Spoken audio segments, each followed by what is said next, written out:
Well, good morning and welcome to City Hall. We'll get started with the invocation and the Pledge of Allegiance. John Malgett is with First Christian Church in Oklahoma City. He'll lead us in the invocation. Afterwards, I'll ask Councilwoman Salyer. She'll lead us in the Pledge of Allegiance. But would everybody please stand? Let us pray. God of grace and of glory, we look for you through telescopes, and yet we do not find your face. But through these lenses, we see the mighty sculptures of your hand. We look for you through microscopes, and yet do not hear your voice.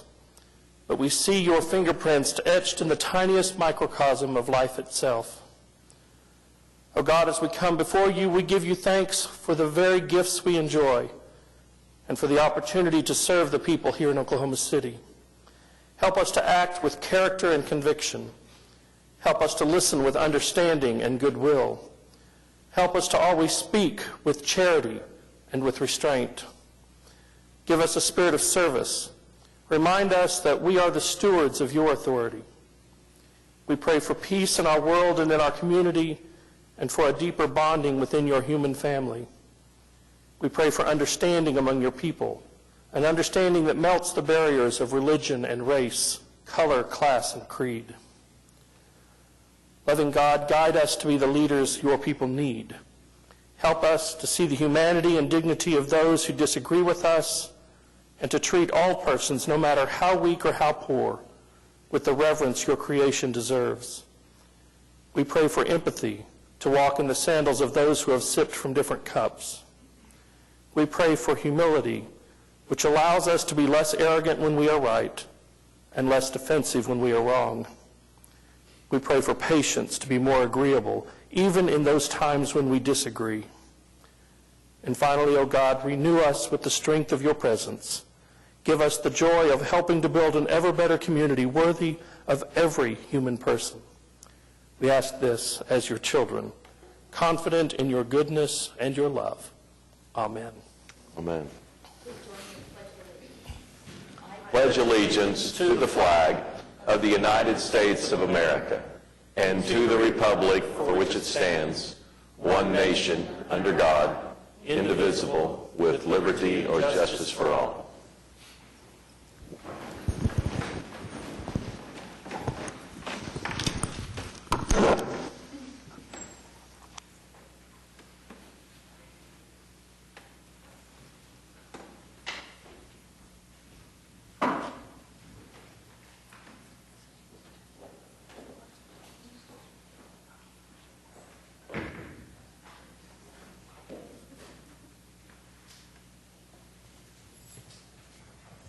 An extremely sad moment at City Hall recently with the passing of Municipal Judge Paige Morgan, and Paige's extended family has come down today, and we have a resolution. Would you all come forward, and we'll ask the clerk to read the resolution as we get settled.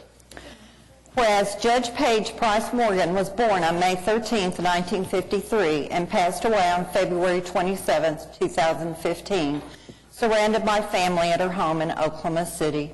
Whereas Judge Morgan graduated from Oklahoma State University with a Bachelor of Science degree in 1975 and earned a Juris Doctor degree from the Oklahoma City University School of Law in 1980. Whereas Judge Morgan had a lengthy law career, which she began as a judicial intern for the Oklahoma Supreme Court from 1978 to 1980. Whereas Judge Morgan served as an assistant municipal counselor for the city of Oklahoma City from 1980 to 1986. Judge Morgan worked in private law practice for the Edmond Law Center from 1988 to 1990. And Judge Morgan was appointed and served as a special judge for the Oklahoma City Municipal Court from 1991 to 1995.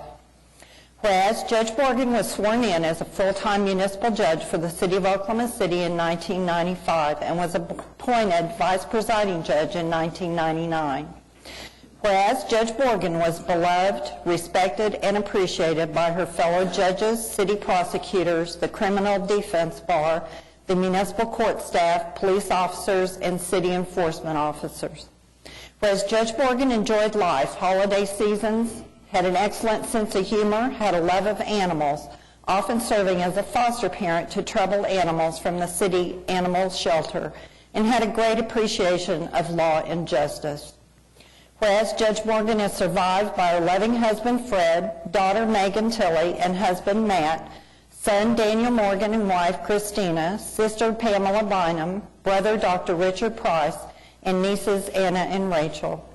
Now therefore be it resolved by the Mayor and Council of the City of Oklahoma City that they do hereby extend their deepest sympathies to the family and friends of Judge Paige Price Morgan. Need a motion from council and a second. Cast your votes. And the resolution passes unanimously. Let's show our appreciation in memory of Judge Morgan.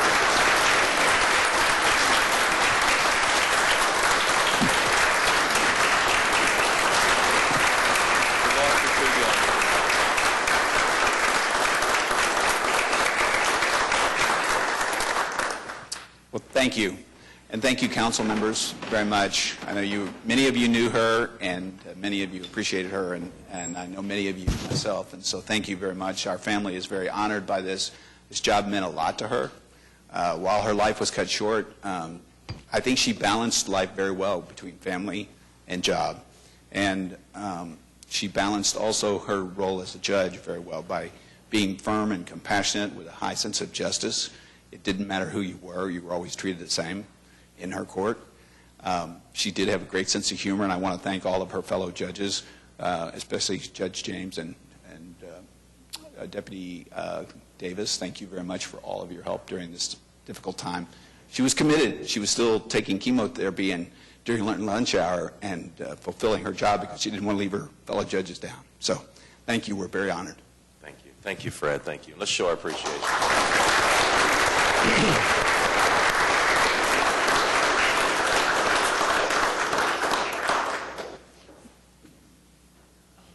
Mayor, I'd like to make a comment if I could. As chairman of the Judiciary Committee, Judge Morgan was a great jurist for Oklahoma City. Great service. She was a fighter to the end, Fred. I know you know that, but I really personally appreciate her years of service to the court system in Oklahoma City. Thank you.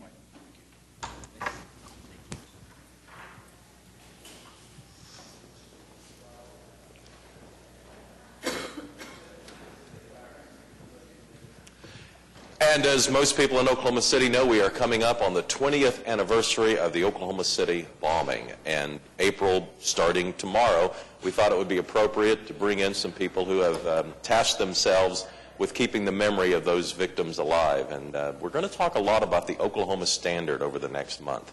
I think it's a good chance for all of us in Oklahoma City to think back to where we were on April 19th, 1995, but also what we've learned since then, and why it's appropriate for us to continue to pass down these lessons to the next generation and keep these memories alive.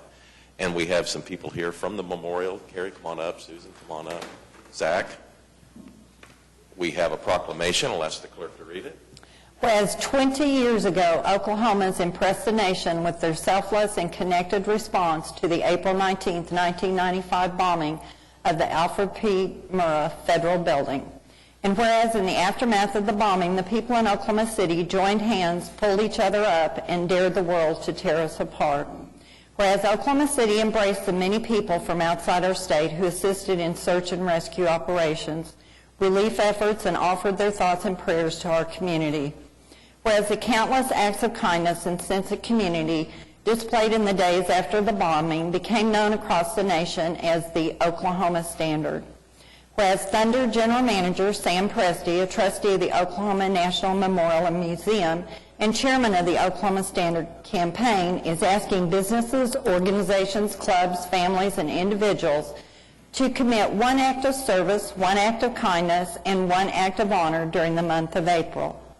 Whereas the Oklahoma Standard Campaign is an attempt to make sure that we are giving a nod to our values, a nod to the foundation and the present, but it is also an attempt to ensure that those values and the standard itself grows in scale with the vision and future of Oklahoma. Whereas the City of Oklahoma City proudly joins hundreds of Oklahoma businesses and organizations in embracing the Oklahoma Standard's call to service, kindness, and honor. Now therefore, Mick Cornett, the Mayor of the City of Oklahoma City, does hereby proclaim the month of April 2015 as Oklahoma Standard Month in Oklahoma City. Let's show our appreciation to the staff and the board of directors at the memorial. Terry, you all have done a wonderful job. We love the improvements that have been made over there, and I'd like for you to invite those people in Oklahoma City who have not seen the improvements to come down and see them this month. If you haven't been, it's a new experience. We hope you'll come, and we're grateful to the council for their support and their help along the way. This is a story about the great, resilient Oklahoma City, and we're proud to tell that story. And Susan, I know you're representing the board, and this Sam Presti stepping up and ask all Oklahomans to remember the bombing this month. Right. You've expressed so beautifully what we're trying to do, and as you said, Sam, who is not originally from Oklahoma, pointed out to us how special Oklahoma, and particularly Oklahoma City, truly is, and asked that as part of continuing that long-standing tradition of the Oklahoma Standard, that generosity that comes from each of our hearts, that we take this campaign to heart and spread the word across not only Oklahoma City, Oklahoma, but the nation as well. And your willingness to participate in this is so well appreciated by the members of the board and the members at the memorial. So thank you very much. One act of service, one act of kindness, one act of honor. Think about these things in the month of April, and please pass them along to other members of your family who might be listening to us today. It really is a special opportunity for us to think back about how far this city has come in the last 20 years and to make sure the people that gave their lives that day are not forgotten. So let's show our appreciation one more time to the people from the memorial. Thank you, Carrie. You bet, Susan. Thanks, Zach. Good luck. The ceremony this year, the April 19th ceremony, if you don't have your calendar in front of you, will fall on a Sunday. And, of course, the general public is more than invited but encouraged to come down to the memorial that morning for the 9 o'clock ceremony. And there will also be other events around the community to commemorate this year. There's a luncheon the next week, and, of course, one of the top marathons in the country runs in honor of the victims of the Oklahoma City Memorial, and that'll be the following Sunday on April the 26th. So an entire month to think back about how far Oklahoma City's come and the true meaning of what that memorial means to Oklahoma City. All right, now let's move on to another event that is a staple of spring in Oklahoma, and that is Litter Blitz 2015. Come on up. Terry Trashosaurus is here along with Mother Earth. We have a proclamation. I'll ask the clerk to read it. Whereas litter is a critical factor in our city's economic health, and a clean city reduces taxpayers' cost to remove the litter and attract new businesses. Whereas Oklahoma City Beautiful and the City of Oklahoma City are teaming up again for the Litter Blitz 2015. Whereas Litter Blitz 2015 is an effort to clean up neighborhoods, parks, streets, and businesses to help beautify Oklahoma City. Whereas neighborhood, civic, church, and business groups can register their team to pick up litter on a date they choose. Whereas each team will receive a packet with free trash bags, gloves, and tips for a safe and successful cleanup. Whereas last year, over 12,000 volunteers participated in the community cleanup, and more than 171,000 pounds of trash was removed from our public spaces. Now, therefore, Mick Cornett, the mayor of the City of Oklahoma City, does hereby proclaim the month of April as Litter Blitz 2015 in Oklahoma City, and urges all citizens to help combat litter in their parks, schoolyards, neighborhoods, and throughout all areas of the city. Let's show our appreciation to Oklahoma City Beautiful and all they do for us. And I was just looking at some of these numbers. Last year, 12,000 volunteers participated in a community cleanup. In other words, they actively got out and prepared, planned, and probably gathered others to join them in a beautification effort to make Oklahoma City a beautiful city. And 171,000 pounds of trash were removed. Terry, that is impressive. You've got to be impressed by that.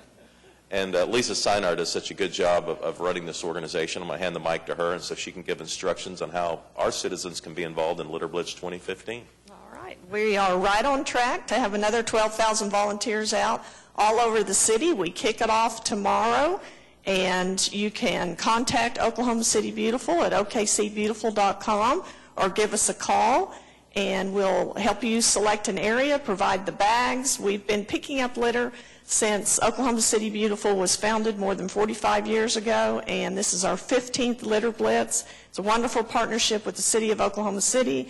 You just pick up your trash, set it on the curb, and the city comes by and picks it up. So we'd love to help you join us. It's a wonderful opportunity to clean up Oklahoma City, but it's also an educational tool to show people that just everybody can help, and if you don't throw it on the ground, we won't have to pick it up.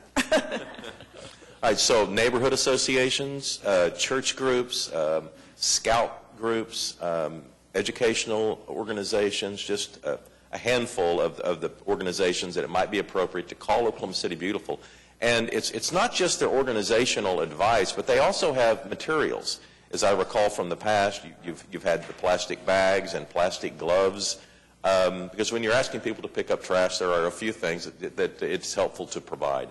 And so 171,000 pounds of trash picked up last year. Let's see if we can't beat that this year. But in the meantime, let's show our appreciation and remind everyone in Oklahoma City that April is Litter Blitz month, and we're going to make this a cleaner city by the time May gets here. Let's show our appreciation one more time. Thank you.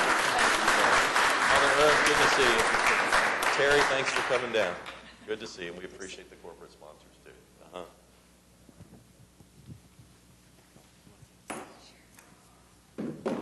Mayor, while you're heading up, my office has participated, I think, all 15 years in Litter Blitz. And it's, besides helping, it's so much fun. We have a great day walking up and down Broadway, so I encourage everybody to get involved.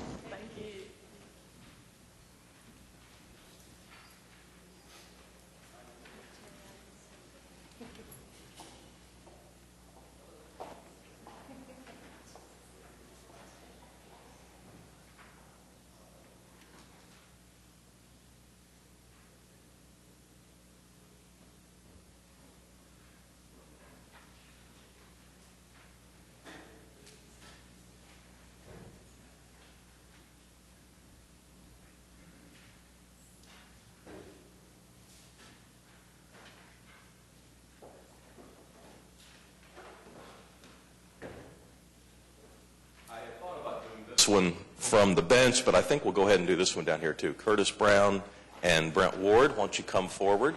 We have a special announcement, as council will remember, and hopefully our citizens will too. The first MAPS 3 project to be completed was the lighting that took place on the Oklahoma City River that allows us to hold nighttime racing events, and it is now the only lighted rowing course in the world. And we are pleased to announce that the contractors went out and entered this into a national award, and I'm going to let them give you a little more of the details, but we are 1 for 1. The first MAPS 3 project has already been given an award, and I'm going to let Curtis tell us more about it. Thank you, Mayor. Yes, we entered this into the International Illumination Society for an award. There was over about 10,000 entrants in there. This project was one of the top finalists in the United States, top 10%, and actually went in to compete for the international side. Though we did not win the top award internationally, we got the Award of Merit for innovative use of lighting controls and illumination. And so we framed the award in a picture we took and presented it to the MAPS office and subcommittee, and we wanted to present that here to City Council and the city as well. This really is a very significant award. A little geeky, it's for engineering stuff, but I'm very proud of it as well. Well, and we're proud of it too, and I think of all the symbolic improvements that have been made in the city since we put water in it, nearly 20 years ago now. I think the citizens are probably most proud of that river, of all the MAPS projects, because of what it means symbolically to the city, knowing that it's where our city was founded back in 1889, and today it's so beautiful and draws national attention to us. And now people can see that at light at night. So congratulations. Thank you for entering it on our behalf. And I know the MAP staff will appreciate the award. And certainly it's a justified recognition for them and the subcommittee and the advisory board of citizens who all played a part in this. So this applause is for you, and thank you again for your role. And we look forward to more awards coming as the MAPS 3 projects come out. Yes, thank you. You bet. Thank you. Thank you very much. Thanks very much.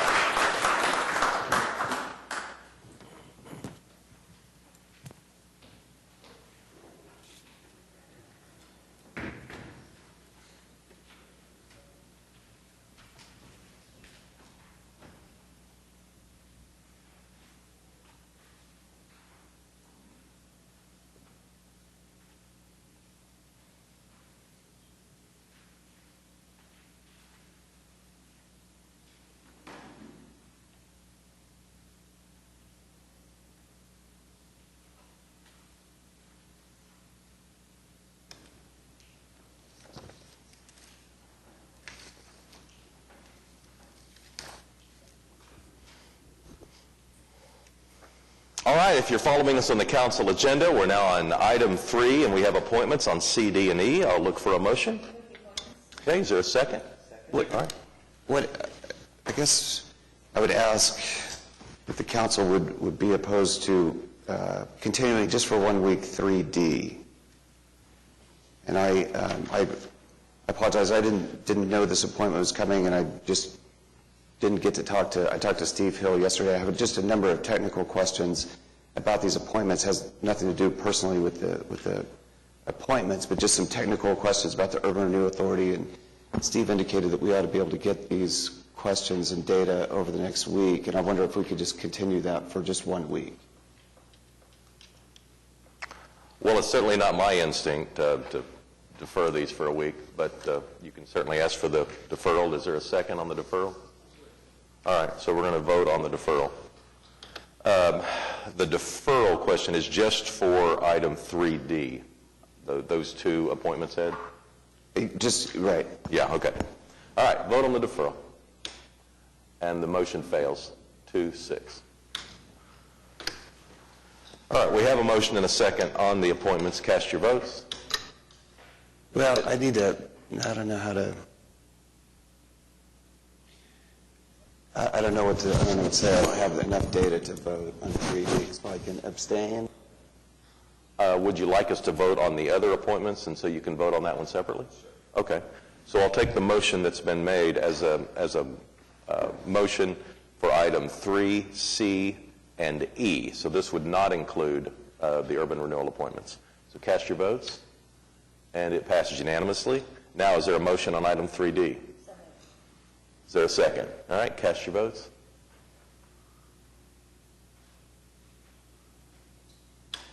And that motion passes unanimously as well. We're on to item 4, it's the Journal of Council Proceedings. Item 4A is to receive the journal for March 24th, and item 4B is to approve the journal for March 17th. All right, any comments or questions on the journal? All right, cast your votes. It passes unanimously. And item 5 is request for uncontested continuances. Mayor, just one this morning. On Friday afternoon, or Friday, the city reached a tentative agreement with IAFF regarding the labor contract. So I would ask that on page 10, item E, 1, 2, and 3 be struck.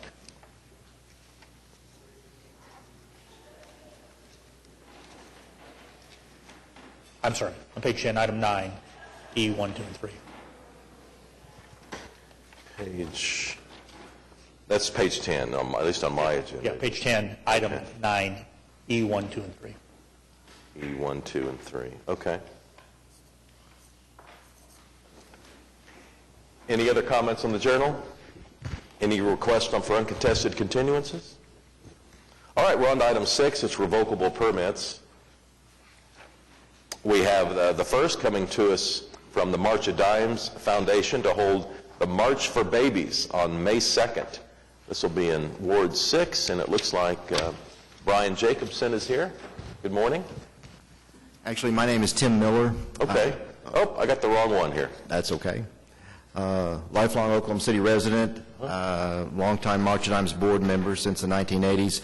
Our March for Babies event is coming up on Saturday, May 2nd. It's always the first Saturday in May. This is our single biggest fundraiser of the year, so it's very important to us. We should have maybe 3,000 participants. A lot of times that depends on the weather conditions, but if it's like today, we'll have 3,000 plus. So we're hoping for a beautiful day. Our target this year is to raise in excess of $250,000, and we're just about there. So I think it'll be a very successful event. I'd like to thank Lieutenant Audrey George at the Bricktown Police Station. We always coordinate these things through Lieutenant George, and also Drew Watson at Oklahoma City Special Events. They've been very good. They always are about working with us to get our route approved and to answer all of our questions. We coordinate everything through them. So we're looking forward to another successful walk. All right, and how can people get involved in this if they'd like to participate? They can, as you know, in the age we live in, they can get online and register that way if they'd like to. They can call the March of Dimes office in Oklahoma City. The staff is always willing to accommodate them. We have individual walkers, we have corporate teams, we have family teams. At the walk, you'll see a lot of mothers pushing strollers, babies that were born prematurely. A lot of our walkers who are adults now were born prematurely and were affected by the research and everything provided by the March of Dimes. So it's a great family event. We start at the Myriad Gardens, go north around the Oklahoma City Memorial, and then back south. And I'm glad Oklahoma City Beautiful is here. We always pick up our trash. That's one of my jobs at the walk, is to pick up the trash. So, but we have a great team of volunteers. We have a great March of Dimes staff, and this is an event that I personally look forward to every year. And it's May 2nd. Is that a Saturday? Saturday, May All right. 2nd, yes. All right, so encourage people to call the March of Dimes and sign up and be Absolutely. a part of Or this. you can show up the morning of the walk. We will accommodate everyone. All right, is there a motion on item 6A1? Move approval. Cast your votes. Passed unanimously. Good luck with that event. Thank you. All right, item 6A2 is the Color Run. Is there anyone here representing this event today? I know it's had a successful run previously. This is in Ward 7. John, you want to make a motion on it? All right, thank you, Mr. Mayor. I move for approval. All right, cast your votes on item 6A2, and it passes unanimously. We'll recess the council meeting, convene as the Oklahoma City Municipal Facilities Authority. There are 3 items. Okay, there's a motion and a second on the MFA. Any comments or questions here? All right, cast your votes. It passes unanimously. We'll adjourn the OCMFA, convene as the Oklahoma City Public Property Authority. 2 items. All right, motion and a second. Cast your votes. It passes unanimously. Adjourn the OCPPA, convene as the Oklahoma City Environmental Assistance Trust. Just the claims and payroll today. All right, cast your votes on the EAT, and it passes unanimously. We'll adjourn the OCEAT and reconvene the council meeting with the consent docket. All right, are there any individual considerations? AJ.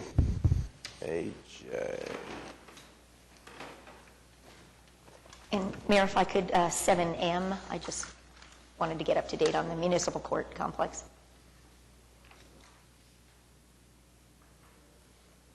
Okay.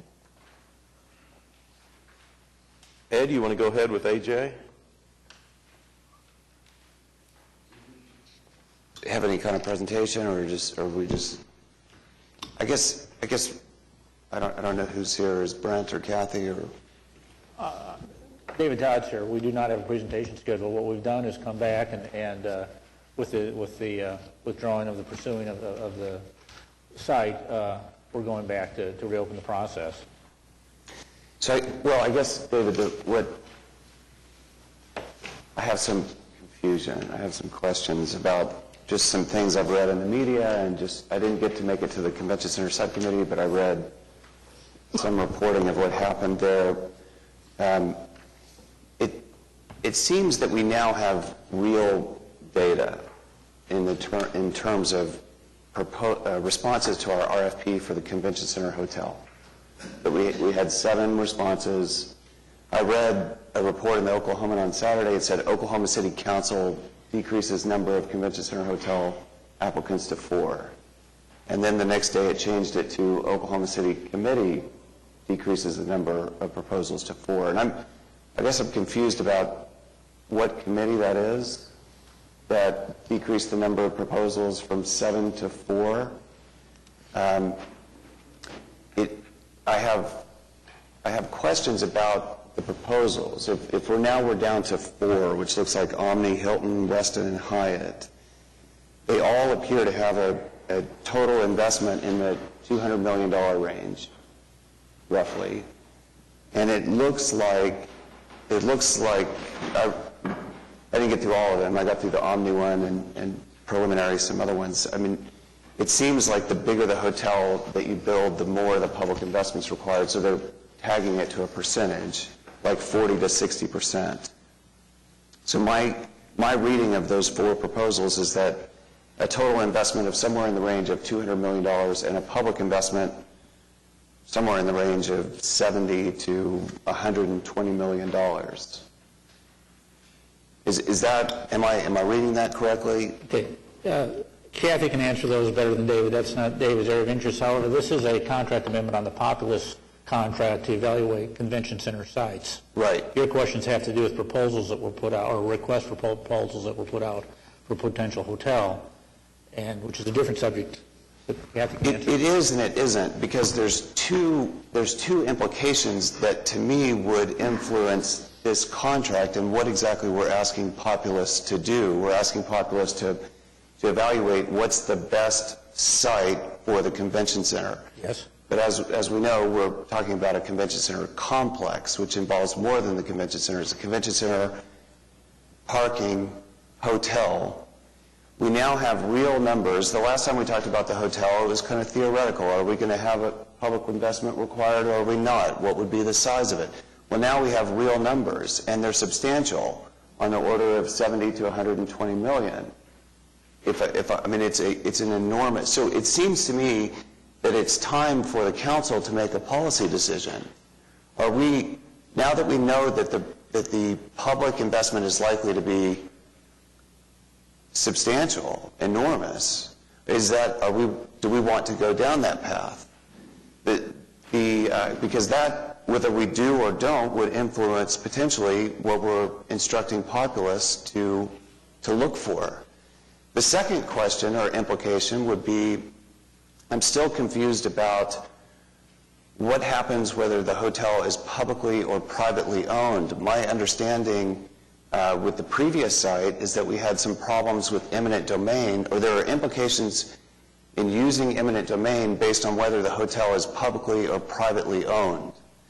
And so that's another policy decision that it would seem needs to be made by the council now before you move forward with Populous, because it would influence what the land site would look like, or whether or not eminent domain could be used. I mean, I would think that that would influence Populous's thinking. So I guess, Kenny, let me just start with that. Kenny, can you explain the implications of a public versus a privately owned convention center hotel on the city's ability to use eminent domain? Well, respectfully, that would actually be more appropriate if you brought that up during items from council. This really isn't that item.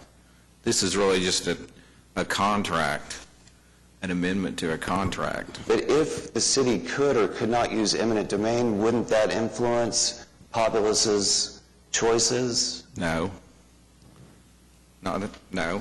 I think it would. I think whether the land was publicly or privately owned, if eminent domain was no longer an option, if the council made a policy decision that we were going to do a hotel, that the hotel had to be publicly owned, that would then eliminate all use of eminent domain, that would seem relevant to what we're asking Populous to consider.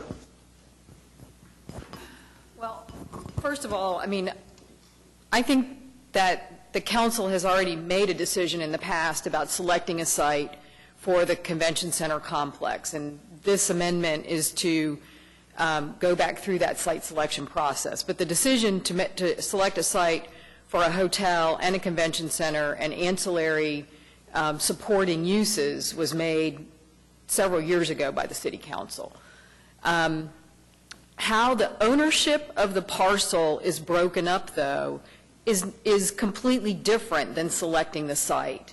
And I think ultimately what I would recommend is that the hotel site be owned by Urban Renewal, which was what we would like to try to do during this new process, is that somehow we will have Urban Renewal acquire the portion of the site that's required for the hotel.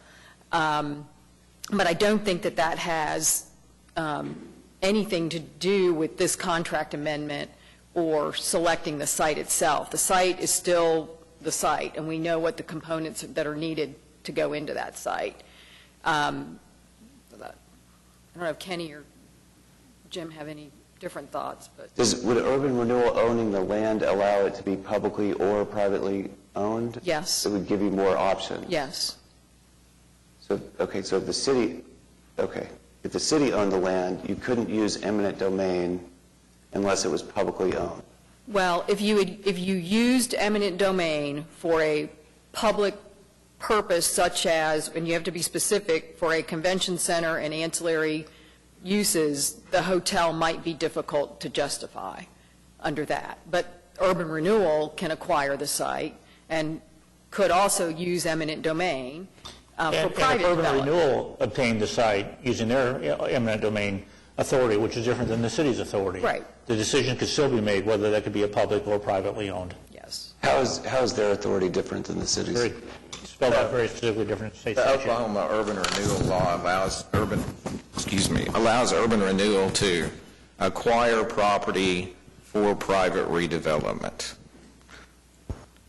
So they can acquire the property and then they can convey it to a private redeveloper. Whereas the city cannot. Right. It's by state statute. It's a difference in the statutory authority under the state statute. Okay. Well, I'm happy to wait till items from council if that's, but I do have questions about the hotel. You want to just do it under items from council? Probably be best. Okay. All right. Meg, item M. Thank you, Mayor. This item actually is a rejection of the bids that we received for the municipal courts building, and I just was curious for an update. It looks like it came in overbid, and It came in, actually, we bid it right around Christmas time, and it did come in overbid, and so we have chosen to reject the bids and put it back out for do some redesign on it and bring it back,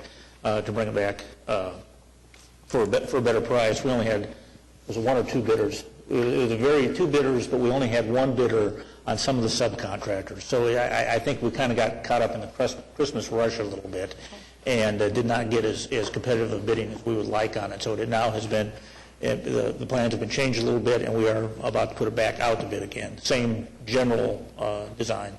will it seriously impact the timeline for the complex? I'm sure we've lost 3 to 4 months. What, about 3 months, Eric? Okay. All righty, thank you. Any other comments on the consent docket? I do have one final question on the commensurate contract. If we were to go back to the Ford dealership site and we were to make that decision at different times, are we committed to this $265,000? I mean, we don't get a refund, for example. Well, no, we can there's cancellation provisions in it.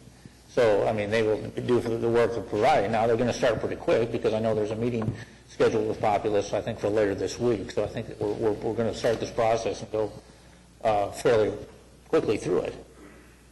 But no, if we get into a week of it, we pay a week's worth of work, or we can cancel the amendment at some point in time if we choose to do so. Okay. And then that would save whatever remainders left on the work undone. All right, ready to vote the consent docket? Cast your votes. It passes unanimously. On to the concurrence docket. We do have a presentation on the concurrence docket. Eric is going to talk to us this morning about some of the improvements that are being planned for Bricktown.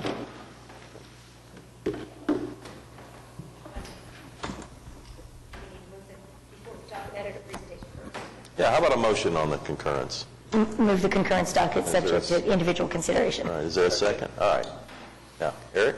Thank you, Mayor and Council. I'm pleased to present to you this morning the item that actually already been considered by the Oklahoma City Economic Development Trust. This is for the Bricktown infrastructure improvements, which include a number of items that you can expect to see here soon in the canal and Bricktown ballpark areas. And so as we talk a little bit about the history of Bricktown, we're going to do some background, some scope, and then the schedule of the work. As many of you may or may not know, but Bricktown was actually established in September of 1985.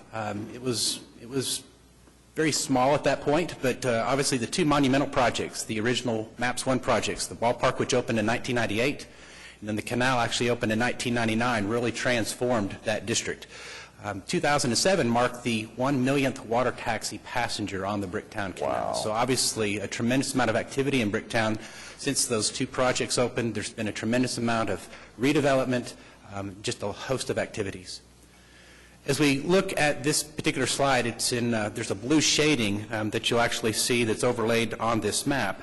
But it was a study area. We've seen a lot of what we would expect, just normal wear and tear on a lot of facilities. Sidewalks, handrails, some of the painted systems, the landscaping.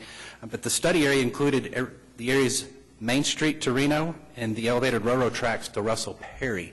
So we actually engaged a consultant to go out and look at a variety of items that could be updated and help us put together some cost proposals for that work. So several areas were found not to be ADA compliant. There were sidewalks along natural walking paths. This would be where maybe individuals were finding a shorter distance to get from point A to point B and not necessarily using the sidewalk. We were also starting to find some areas that were difficult to be maintenance from vehicles. There's some wear on the handrails and stairs and sidewalks that I mentioned, some coverage concerns for some of the irrigation systems, and then the last item is the low street lighting levels in some particular areas. They've still got some of the old gas lamp systems that are not operational anymore.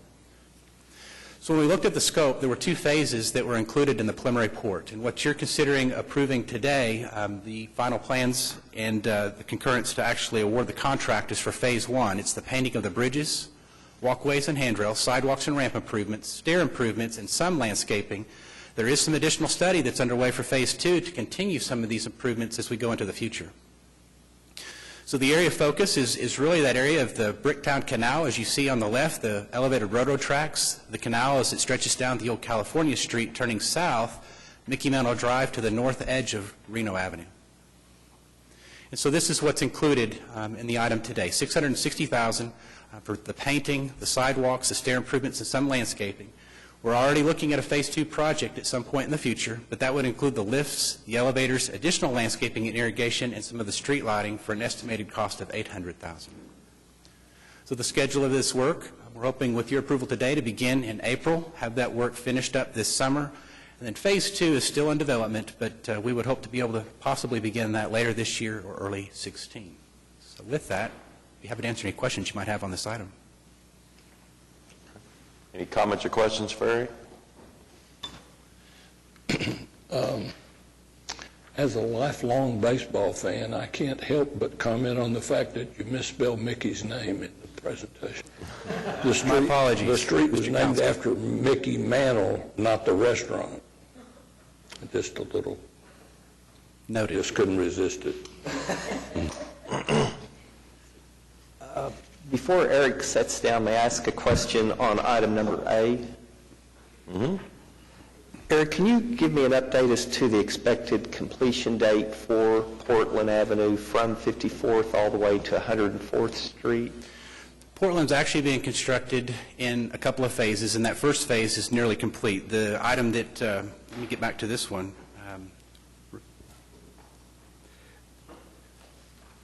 We're actually just amending this contract today to actually incorporate some of the detention pond work, and I need to probably just get back to you on the final schedule. Let me make sure that I get that incorporated with the work that you're considering today to be approved, Sure. And then I'll be happy to do that after council today. Thank you. All right, we have a motion and second on the concurrence. Ready to vote? All right, cast your votes. It passes unanimously. Item 9 is items that require a separate vote. The first is a list of dilapidated structures. This is a public hearing. Is there anyone here hoping to speak on any item listed under 9A? Yeah, come on up.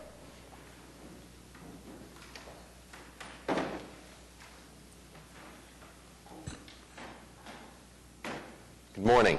Good morning. We will need your name and address for the record. Okay, I'm Ken Champlin, 21831 North Timberwood, Arcadia, Oklahoma. I came here on behalf of Mini Moons LLC and a piece of property that I purchased at 2116 North Rhode Island. Okay.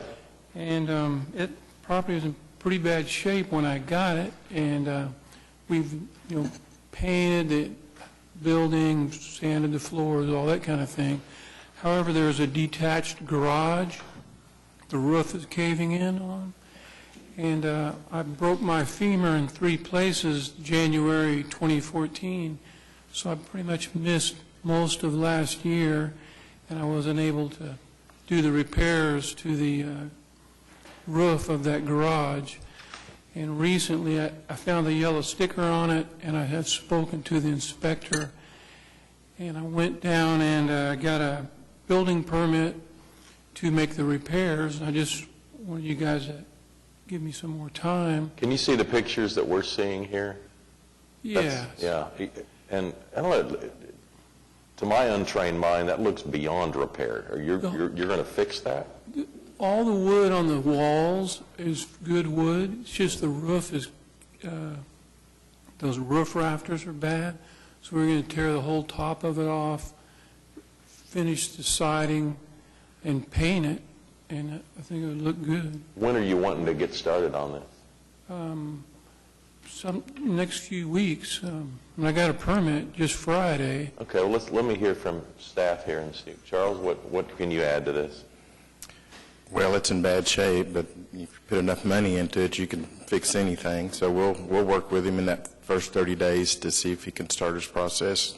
Okay, you think you can get started in the next 30 days? Oh, sure. Yeah. Okay, so what we'll do is we'll leave it on the list, and you'll have 30 days, but I would encourage you to stay in contact with staff, and Charles can give you contact information if you need to.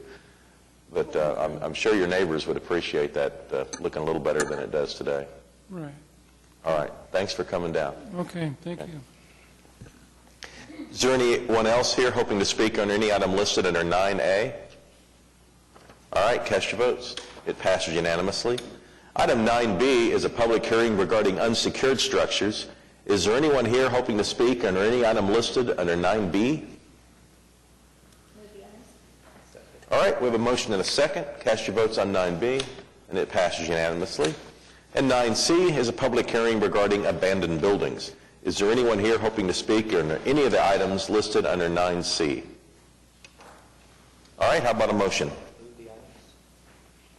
Cast your votes, and it passes unanimously.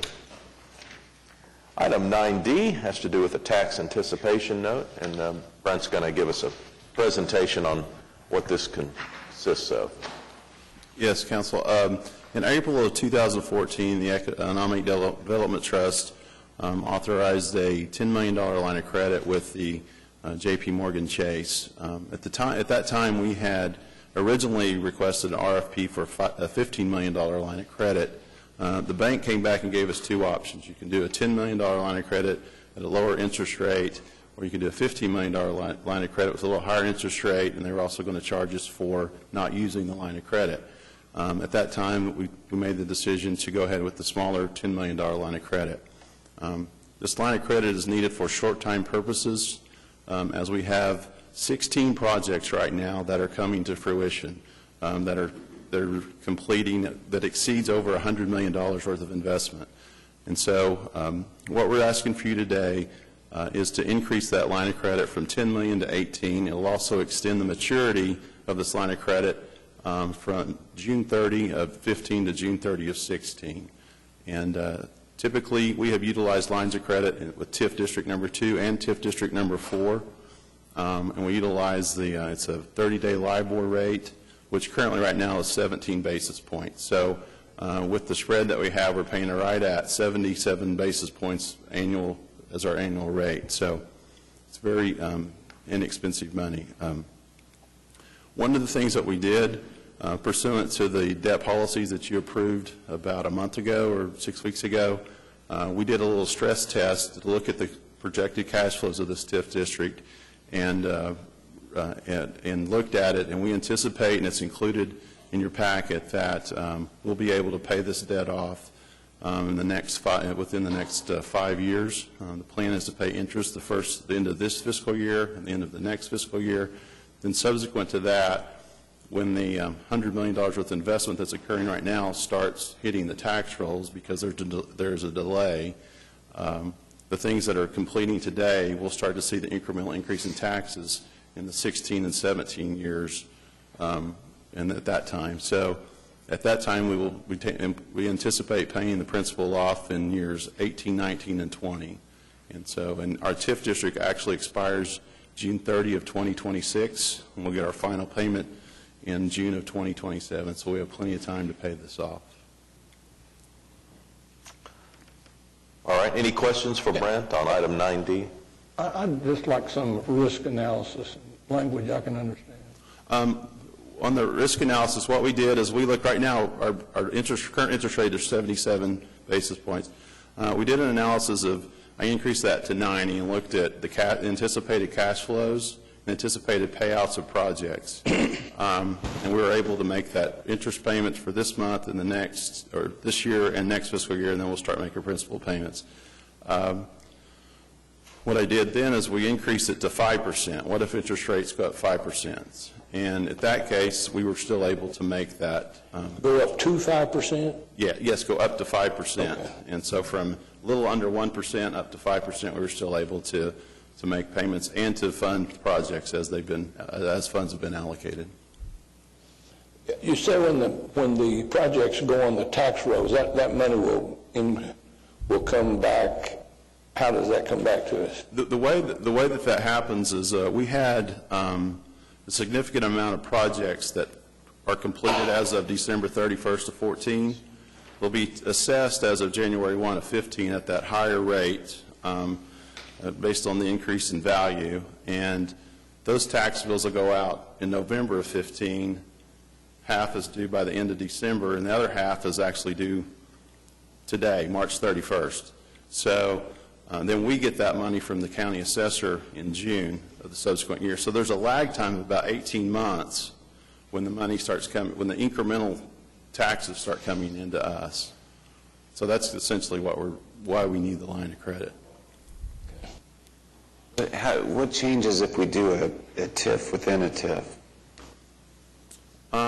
Right now, that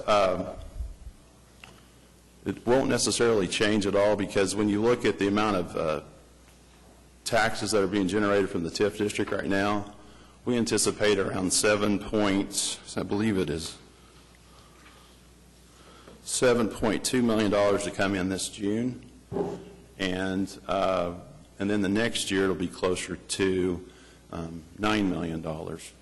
And so, depending on which parcels you're looking at, I need to know more specifics, which ones you're wanting, what you're talking about. But well, let's say you did both the Court Shore TIF and the South Central Business District TIF. The Court Shore would have zero impact, because the Court Shore TIF location, preliminary thoughts are not in the current TIF District Number 2 increment district. If you'll recall, TIF District Number 2 increment goes from the old I-40 up to 13th Street. Now the project area goes all the way down south past the river. So that would have zero impact. The South Central CBD, I believe it would have maybe a $150,000 impact on that $7.2 million increment that we're receiving right now. So it's significant, but it's minimal in comparison to the overall amount. And what are we doing with the $18 million again? We have 16 projects. I'll give you some examples. The Quiet Zone, OCCC, we have projects that are coming to fruition, the Midtown projects with their garage and the things they did with the Marion Hotel, the Century Center, COPPA. We supported COPPA in doing improvements to the parking garage in the Century Center. Oklahoma County, we're supporting, we have a project where we're helping them with their parking garage. The Bricktown Infrastructure Project that we just approved today. There's a downtown sidewalk program. The Level West, which is also known as Mosaic, if you over in Deep Deuce in that area. The 21C project, the Midikey project, Rock Island Plow, the Steel Yard, which I'll approve that agreement today on that, OCU Law School, the Criterion, and then the underground HVAC project. Those are the 16 projects that, when I look at my cash flows over the next 14 to 16 months, we need this funds for cash flow purposes, essentially. All right. Move approval. We're voting on item 9D. Cast your votes. It passes unanimously. Thanks, Brent. Item 9E has been struck from the agenda. And it looks like item 9F can be struck. Is there a motion to strike? We don't need executive session on this item today. Is there a second? All right. We're voting on 9F to strike it from the agenda. That item is struck from the agenda. Item 9G is claims recommended for denial. Is there anyone here hoping to speak under any item listed under 9G? All right. How about a motion to move these forward? All right. Cast your votes. It passes unanimously. And item 10 is claims recommended for approval. Is there anyone here hoping to speak under any of the items listed under item 10? All right. How about a motion here? Cast your votes. It passes unanimously. And item 11 is items from council. Meg, you want to get us started? Sure, Mayor. I really wanted to thank the OCPD for the great work they did on Friday night in downtown. We had throngs of people at the opening night for H&H, Industry Flea. Blue Garden was bursting at the seams. And, you know, I'd been concerned all along about what 10th Street was going to, how 10th Street was going to work. And they had officers on every corner. They closed down lanes. They were helping people get back and forth across the street. They really did a terrific job. It was an exciting Friday, but I think all went well. Yesterday was the opening of the first ever animal conference over at the Skirvin Hotel that was sponsored by the Kirkpatrick Foundation. They had speakers in from all over the country, very successful attendance. And, you know, we've worked, I think Kirkpatrick Foundation has certainly worked closely with our animal welfare folks, with the Humane Society, and they have a very wonderful goal to have the state of Oklahoma be the best state for animal welfare in the country by 2032 or something. It's a long-range goal, but they're bringing a lot of people to the table, and we had at least 3 of our staff in attendance. Julie Bank was there, our new director of animal welfare, and it was a terrific program. And last night was also the 20th anniversary celebration of Whiz Kids, and I saw former Councilman Sam Bowman there. It's a wonderful program, primarily staffed by volunteers from the faith-based community, tutoring and mentoring kids. The Cox Center was filled to capacity with volunteers. It was a really terrific event. And finally, yesterday and today, last night was the opening, and today all day at the Civic Center. The Civic Center is the World Creativity Forum, and it was, I thought, a very nice event last night that was hosted. And Oklahoma City, for those that aren't aware, Oklahoma City is one of only 13 centers of creativity around the world, and we're the only one in the U.S. And so it's a wonderful combination. We often think about creativity only in the arts, but it's really designed to focus on business and science and as well as the arts, education in particular. And so the conference is scheduled all day today. If anybody has some time, they're great speakers. Thank you. David? Thank you, Your Honor. Last week, OU held their placemaking conference, and I was not able to attend. I think a couple of members of the council did attend. But 2 days after that, the placemaking conference, along with the Oklahoma City chapter of ULI, hosted Gil Penalosa, one of the speakers. He's the chairman of the 8-80 cities. It's a foundation that helps improve the livability of cities, especially for those 8 years or 80 years old. And he had a lot of great ideas, and one of them continued to focus on making our downtown area, he didn't suggest this is my idea, a more walkable location. And the way to do that is to eliminate automobile traffic in the downtown area, put a greater emphasis on walking, bicycling, and public transportation.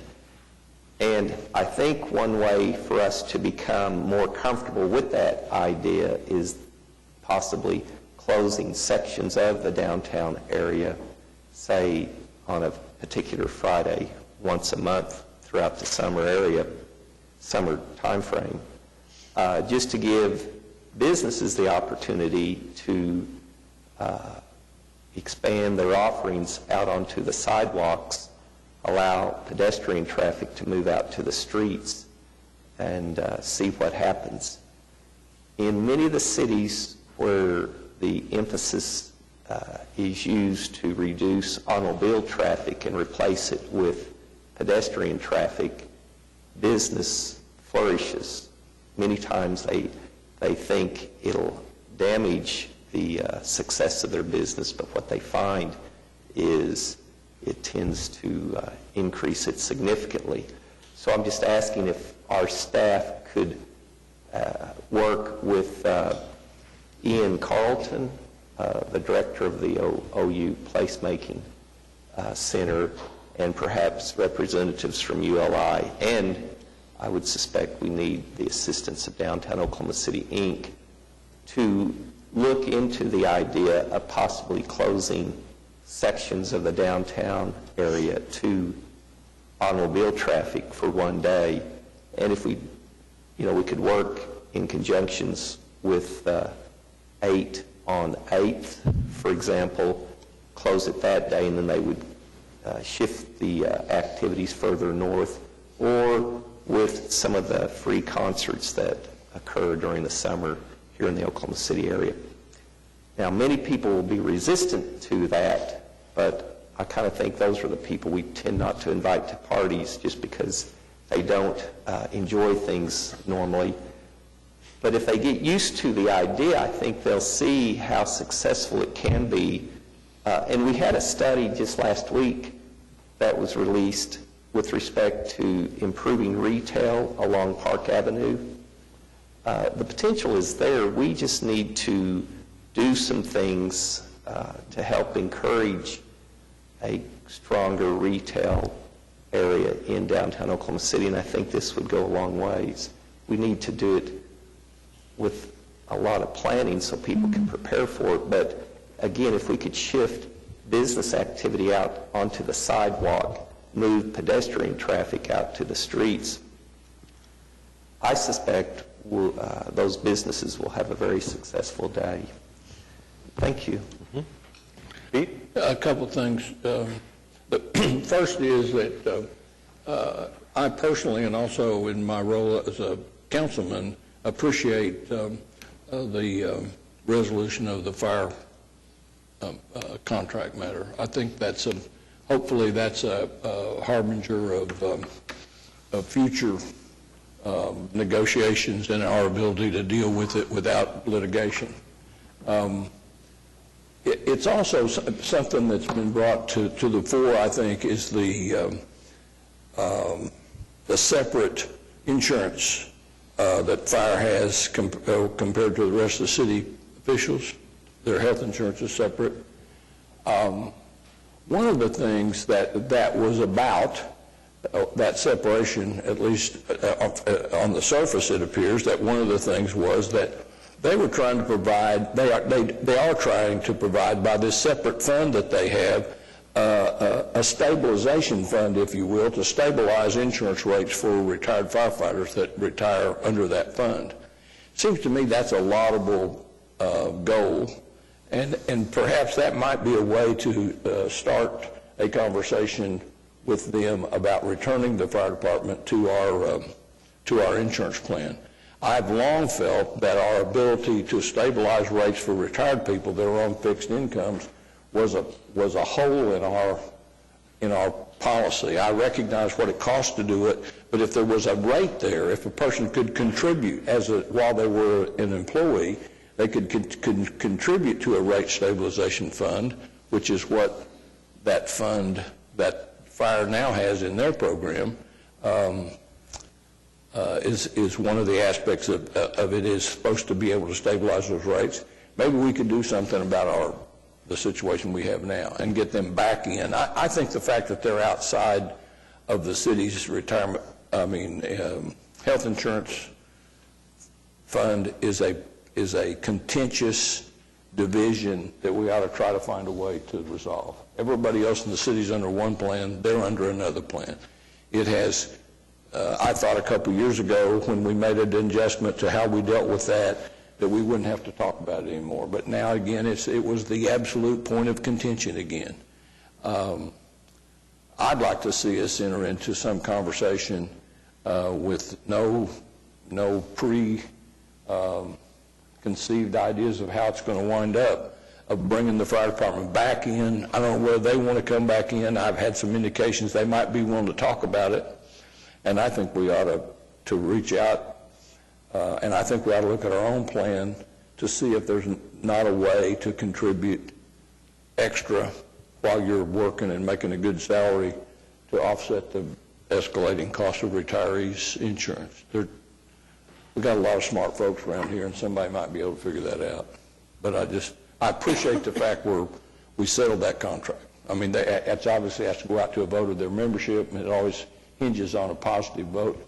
I'm hopeful that will return positively. But the idea that we can move on without continuing to discuss that problem is a good thing, I think. And it's a harbinger, I hope, of a change in how we make those things happen. And a positive vote of council. Yes.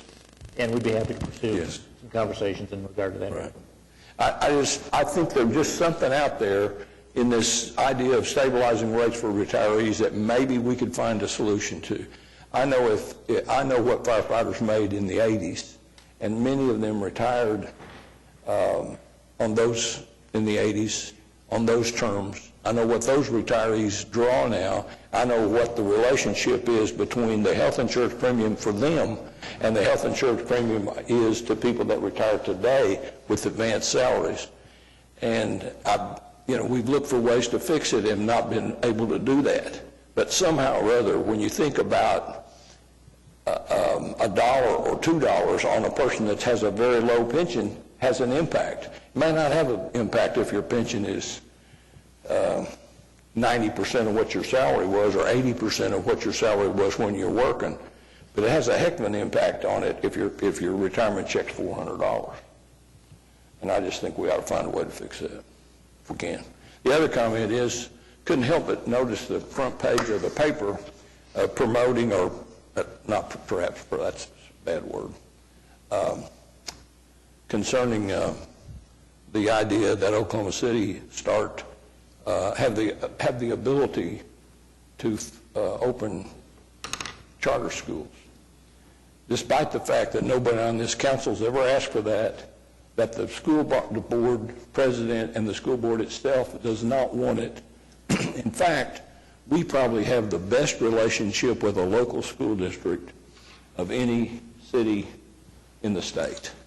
I mean, beginning with Math for Kids, continuing right now through the number of, through the joint task force that meets monthly between the city and I-89, with a number of volunteers that serve as mentors and board members of the academies. We probably have the new downtown grade school. No city can hold themselves up in Oklahoma as having a better relationship with our center city school system. I could just go on forever about the number of things that the legislature has deemed that they know more about than the local people, the taxis, the automobiles, smoking, all those things. And they're wrong on every one of those counts. And if they vote for this, they're going to be wrong again. This is a mistake. If you're going to try to help cities, it would seem to me you'd come and ask the folks that are involved in city government. You wouldn't just take it on yourself to decide some preconceived idea, in my view, that you must have, because if you look at the system that's working now, it's working. This new grade school that opened in downtown Oklahoma City first accepted children from a boundary district, didn't come close to filling it up. Then they accepted people that worked downtown that lived in the system, didn't come close to filling it up. Then they accepted people from all over Oklahoma City, didn't come close to filling it up. They had to go to Norman and Edmond to get the kids to bring down here. That space right there could be utilized by the folks that somehow feel like they're being mistreated. They could come downtown. We don't have to be in the business. Does anybody around here have any experience in operating a school? I don't think so. None. And I just don't think we need to be thrown in that situation. And I would appreciate anybody in the legislature that has a chance to vote in the House side, vote against it today when it comes up. Okay. Larry? Well, thank you, Your Honor. David, I appreciate your comments about downtown and Park Avenue and retail. That was an idea that I shared with a couple of people over the last several months. Didn't get anywhere, so I'm going to pass that baton on to you as the leader, because I have had personal experience in Denver, Colorado, and Burlington, Vermont, where they do have an area downtown blocked off from vehicular traffic, and it does promote retail, it does promote community, it does promote involvement.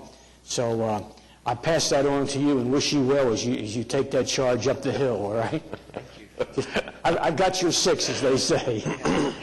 On another matter, I was privileged with Joanne Saturday night to be able to attend the Firefighters Awards Banquet and to see the valor that was displayed in the awards, the life-saving rescues that those gentlemen and ladies accomplished was encouraging and heartwarming, and my congratulations to the Fire Department and Chief Bryan for the character and the boldness and the ingenuity and the initiative that those gentlemen and ladies take. Thank you, Your Honor. Mm-hmm. Yeah.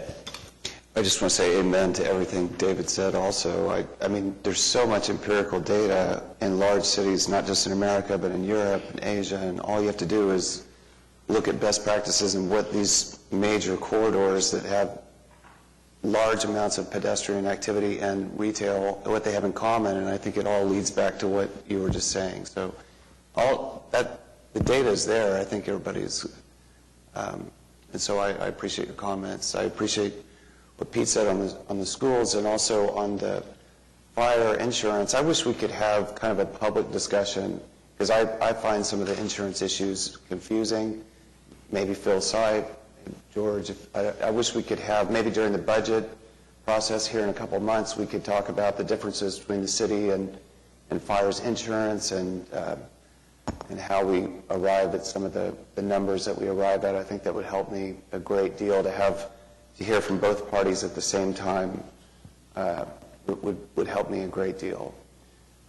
So on just to continue on the Convention Center Hotel questions, I guess the first question is, reading in the paper this weekend about, first it said Oklahoma City Council, then it said a commission. Who exactly is the commission that decreased the number of proposals from 7 to 4? The city manager appointed a selection committee to review the RFPs in accordance with the city's professional services request for proposals process. The members of the committee were Councilman McAtee, Councilman Greenwell, myself, Craig Freeman, and Tom McDaniel from the MAPS Advisory Committee. So what was the general criteria in getting from 7 to 4? We looked at experience, the financial qualifications of the firm, their involvement in past similar projects, and how responsive they were to the RFP. Did they fully respond to all of the requirements in the RFP?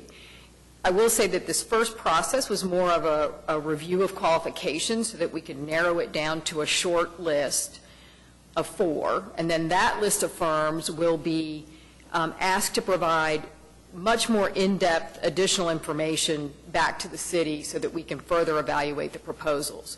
We did not evaluate any of the pro forma information that the firms provided as a part of this process. And in fact, we will be doing more of that in the second part of the process and have a much better idea of whether the hotel will be publicly or privately owned, the advantages and disadvantages of that with each of the different firms, and then how much subsidy is required from each of them. We're asking each of them to minimize the amount of public subsidy that we expect them to put their own money into this project, that it isn't just the city's money. So all of those things will be a part of the second part of the process. But the pro formas, and they are kind of brief. I mean, looking at them, they're not in great detail on the RFP that I read, but they are all consistent. They're all, for a 600-room hotel, they're about $200 million, and they all want the same ballpark of public subsidy, which is 40 to 60%. Am I reading that? Yeah, I think you're correct, but that doesn't mean that that's where we're going to end up. I understand that, but just in terms of what they're saying to us, is about $200 million for a 600-room, and about 40 to 60% of the cost would be public investment. I think that's a correct assumption about what they provided to us. Am I reading it correctly that when they're saying $200 million and 40 to 60% is a public investment, that doesn't include land and garage and meeting space? I don't know that we have enough detail from the performers that we got from them to evaluate that, but I'm assuming that, eventually we'll look at it all in, and we didn't get that level of detail at this stage. But, Omni was very clear with a disclaimer at the bottom that this does not include the cost of land and parking garage. So the cost would be more than $200 million. And the public investment could be more than that 40 to 60%. Right. No, well, I don't know that it would be more than 40 to 60% of the entire project. As the project amount went up, the 40 to 60% may stay the same as a percentage. But are we ready to say that this is going to require a sizable public investment? I think we've been saying for some time now that this will require a public investment. What sizable means, I don't know at this stage. The last time with Tom Morrison, we said that it may require public investment. There was still that holding out that we don't know if it's going to require public. Are we now to the point where we know it is going to require a public investment, sizable or otherwise? I think we can say that. Thank you. I'm going to disagree with Kathy because I'm on the committee, okay, and I have not come to that position. So that's only one, and the committee knows that, all right? I'm for zero public investment. Well, I know you're for that, but is there anything that you read in the RFPs that would lead you to believe that we could do it without? Yes. What was that? Look at the fine print on some of the developers. Some of them own the property entirely themselves. Some of them have funded projects out of their own cash flow. Are they willing to do that here? We don't know. Well, I've looked at all four of the finalists. The most private equity I saw was the Omni, who was willing to put in $120 million and completely own it, but they want $70 million from us. I'm not sure how you get from $70 million to zero, and that's $70 million without the cost of the land or the parking. So that to me looked like the most favorable, the least public investment, and that's $70 million plus parking plus land. But you think we might be able to get that to zero? I don't think I said I said it's my goal to get it to zero. That's my desire. That's a personal desire that I'm sharing, all right? Am I successful? I'm only one member of the committee, and I don't make the decisions that Omni makes as far as what they're going to propose. Did any of the proposals include meeting rooms in the pro forma? They were all asked to include some meeting room space. No, I know they would have meeting room space, but in terms of the cost of the hotel and the public subsidy. Yes, that's all part of the cost of the hotel. I guess I'm just looking for a policy direction, and whatever it is from the council, then I can accept that. I just want to know what that is. If we're willing to do a TIF within a TIF to help pay for a $70 to $120 million investment, then now I would understand. I don't understand where we're going. To me, it's obvious. The writing on the wall is obvious that it's going to be a massive public investment. We don't have that kind of cash laying around. It's going to require some type of action by the council, whether that's a TIF within a TIF or something, to come up with $70 to $120 million. And I just would like to know if that's where we're going. If it is, fine, then I understand. Ed, may I say this? We're still, or this will be a competitive process, and if we look at it from the companies submitting the proposals, they're at this stage trying to put together the best deal possible. And so they have to further evaluate the potential revenue they'll generate and what kind of profit they'll generate. When they throw a number out there to begin with, and I'm not speaking on behalf of anybody, but let's just continue with your example that you used. A company will say, you know what, if it's going to cost us $200 million, and we don't have to pay for the land and the the municipality is going to contribute $70 million. We know even in the worst or very bad conditions, we'll make a nice profit on it. But then you've got these three other potential bidders, and they'll say, well, you know what? Now that we began to look at the numbers and we see what the potential is for Oklahoma City, we think we can do it for $50 million of assistance. And then another one may say, well, you know what? Given the data we've now been able to develop, we think we can ensure a profit either to our stockholders or to our owners of X percent, and all we need is $40 million. I'm just using those as examples. I think what I'm trying to say is we're still in a competitive framework, and to come out publicly and say we will give up to $100 million of public assistance kind of puts us at a disadvantage at this point. I totally understand that. And I understand opening postures and negotiations. It wouldn't make sense for them to put their best and final offer in their initial RFP.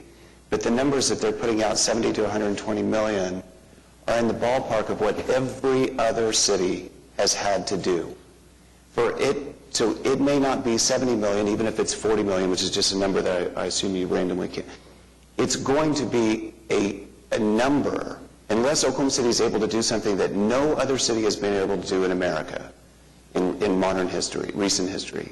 We're going to have to come up with an amount of money that we do not have on hand, which would then require an action of the council to come up with a new revenue stream. I'm not, whether it's 40 or 50 or 60 or 70 or 80 million, that's all to be negotiated. But it's going to be a sizable number, and it's going to be an amount of cash that we do not have sitting in the bank account. Is that a fair statement? Oh, it is. And I personally, not speaking on behalf of the committee or the council, recognize that we may have to come up with some form of public assistance to complete this project. My only position is, why state that at this point in time, since we don't know all the facts at this point in time? Let the committee continue to talk with these four potential companies and gain more information, both allow them to gain more information, allow us to gain more information, and then at some point in time we'll be able to come back to the council and say, okay, based upon the negotiations with all four of these companies, we now have a pretty good idea, because we've narrowed down the extremes from number 4 to number 1 as far as what they're wanting, what they can offer us. And now we come back to the council and say, this is the range we have to be willing to agree to if we want to move forward with this. And then at that point in time, the council could say, no, we're not interested, let's just terminate the idea of having a convention hotel, or yeah, we like this, we see the plan to where the city's going to recover that investment, and we think it's a doable deal. I just don't know if we have enough information at this point in time to ask the council for any kind of commitment or any kind of a decision, is all I'm suggesting. Not that we'll withhold it for any length of time, but just in an effort to try to gain more information. I think the fact that we're not dismissing it out of hand says that we're willing to entertain this kind of subsidy. I guess there are a lot of reasons why I would want to know what the council's policy is today. One is, if the way that we're going to finance this is the creation of a TIF within a TIF and the diversion of tax from one jurisdiction to a convention center hotel, I think the public deserves to know that sooner rather than later, not like, the public is notified and then within 30 days we're voting on it. I think something that important and transformative, and the public deserves to know that now.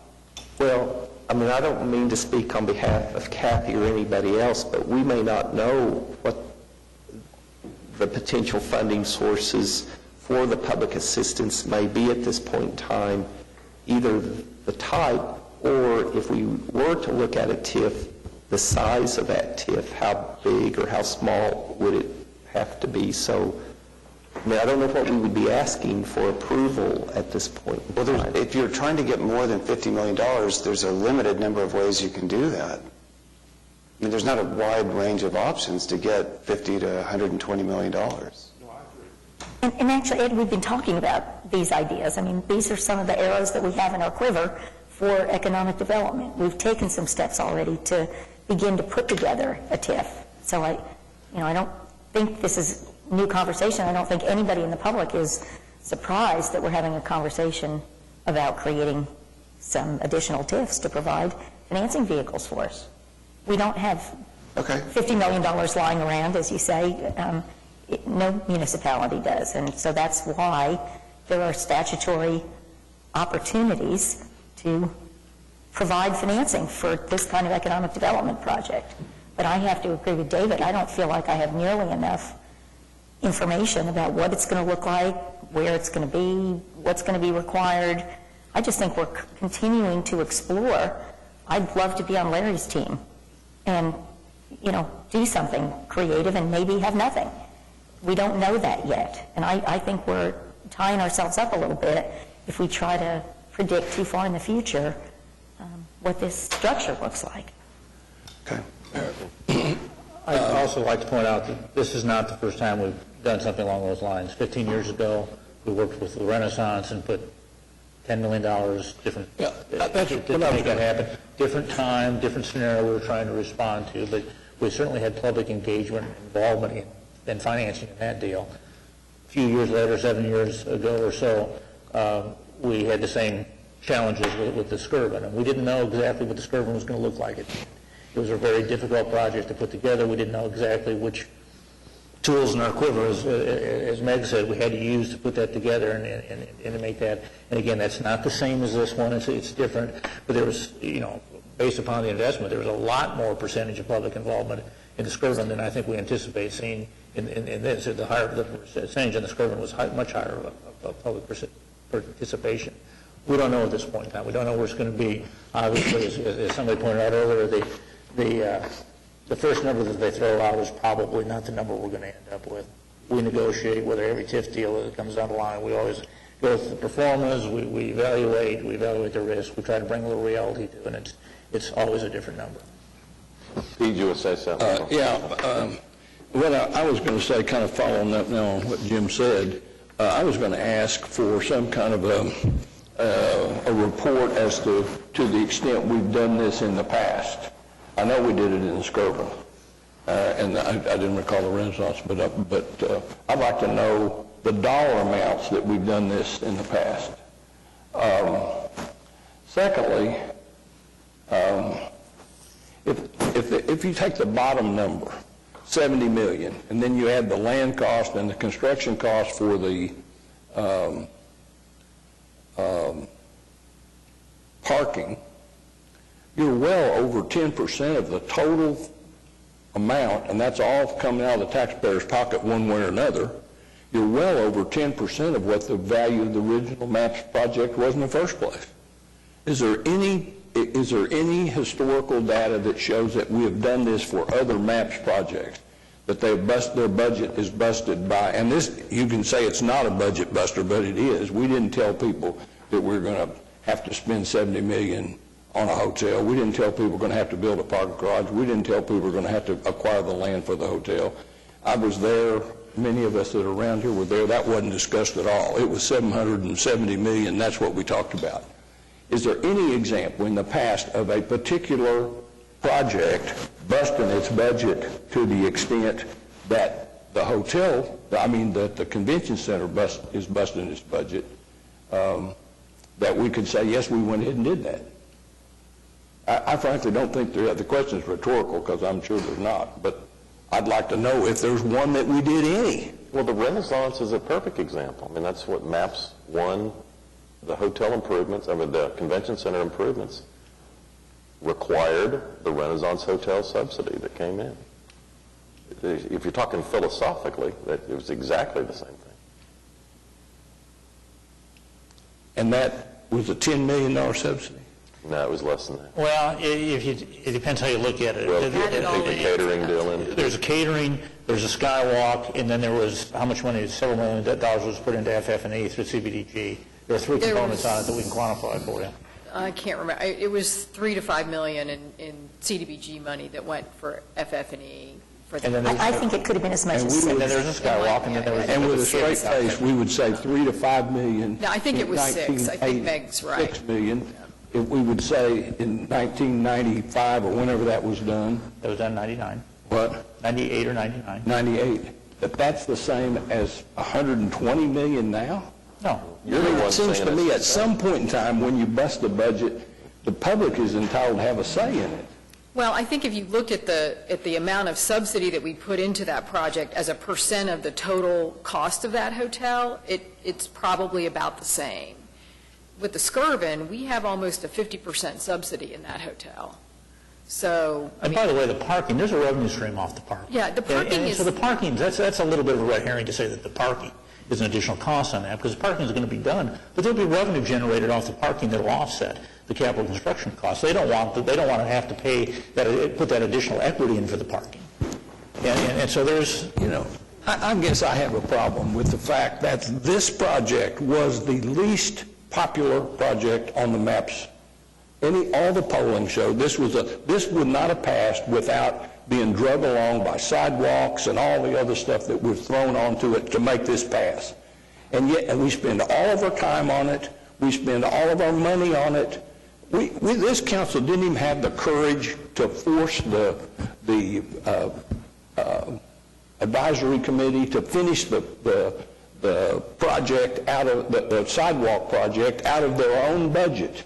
We took it out of our budget to do it, and my view is because the pressure was don't take anything out of the contingency, because we know, I knew at the time, the hotel was going to blow the budget. And so this tail wags the dog. There's no question about it. We spend all our time talking about it, we're spending all our money on it, we're taxing ourselves, and the people I represent could literally care less. They could care less. And I suspect if you had a poll today, the people of this city could care less. We've got ourselves going down this path. The budget seems not to matter. We just got through cutting it off because of poor management on both sides, in my opinion, to acquire the land. We let a piece of land that we thought we'd acquire for $13 million get escalated to $106 million, and we waited until it got impossible, and I'm not even sure the $106 million was what busted it. What busted it was the fact that we're going to have to take the land by urban renewal, by eminent domain, and so we'd had the old hotel. I think we'd probably paid the $106 million. There's probably votes here to do that. I just don't understand it. I don't understand how one project that had the least approval rating, I'm repeating myself, aren't I? I still don't understand it. I do not understand it. It makes no sense to me, and never any discussion about why don't we go fix this, why don't we do that. Nothing. It is how we're going to get the money to build this convention center. That's it. I mean, it's virtually every meeting, every discussion I have at a neighborhood meeting is not about how you're going to get it, is why you're going to get it. Why are you doing this? Doesn't anybody want to stand up and say, we gave them $250 million? You know, you look at what the Convention Center Subcommittee did. The first thing they did was got their priority moved up. Now, that's proven to be a mistake, given what's happened. That's proven to be a big mistake. They changed the location from what was originally proposed. Now they're adding a hotel, and they picked a site that is off the page in terms of what it would cost. It seems to me that maybe it's time for this council to take back that and say, let's just figure out what to do and do it, rather than letting people that have that committee. Not only does that committee run that, it runs the whole agenda for the whole MAPS Advisory Committee. Everything is centered on how do we take enough money or allocate enough money to that project to make that project work. Nobody cared about sidewalks. No, we just decided we'd take that out of our back pocket. not out of the bond, not out of the sales tax for maps. We took it out of our back pocket. No, we didn't. And it's still not finished. We didn't. We took it out of MAPS 3. Transfer additional $9 million? We did it out of, I thought we, at the time, we did it out of our own fund. We did both. What? We did $9 million out of MAPS 3 monies, Right. and we took $4 million out of fund balance. Those are two separate events. But we did take $9 million out of MAPS money. Okay, and we took $4 million out of fund balance. But that wasn't to complete the MAPS 3 promises. The $9 million. Have they been completed? No, they haven't. All right. They haven't, have they? Well, we're in the process. But we're not finished. We're in the process. And $4 million of it came out of our money. I think it's splitting a hair to say it didn't come to do the MAPS 3 thing. It went to those very projects. No, you're wrong. You're forgetting the process that we went through at the time. We took $9 million out of additional MAPS. I understand, but we took $4 million out of fund balance. Well, we didn't take it. The council elected to supplement the MAPS 3 funding to do even more than the MAPS 3 promise originally was intended. I don't believe because the MAPS 3 plan for sidewalks was well over 100 miles of sidewalks, and we took they did a plan that far exceeded the MAPS 3 plans in 2009. So we took $4 million out of excess dollars that we had. Are we forgetting that part of that was because they were bid at 4-foot sidewalks and they ended up being 6 and that jacked the cost up? Do I just live in a parallel world, everybody here? I must, because I know exactly what I thought happened. I thought that we didn't allocate enough money because the sidewalks were designed at 4 feet rather than 6 feet, and the project, the list that I saw and that I voted for is not built yet, and it will not be built with MAPS money unless we do something, take it out of contingency. You're wrong. That $4 million was for projects that were never included in MAPS. That's right. I guess I'm confused also because I thought we promised the public 75 miles of sidewalks and we're not going to get that no matter what we do. No, I think we're getting close. We haven't bid the project. We haven't bid the project. Know yet. We're getting close. The intention was that the $9 million would get us there. Okay. What I would ask the council to consider, I think Pete alluded to it earlier in his comments, is at what point does the public have a say? What is the threshold at which you return the issue back to the taxpayers? The Oklahoma Constitution envisions that if you have a tax for a specific purpose, that's voted on by the people. And at what point does this get so large that the answer is to return it to the people for a vote of the people? If it's $100 million or $200 million public subsidy, can 5 votes on the council commit the taxpayers to that?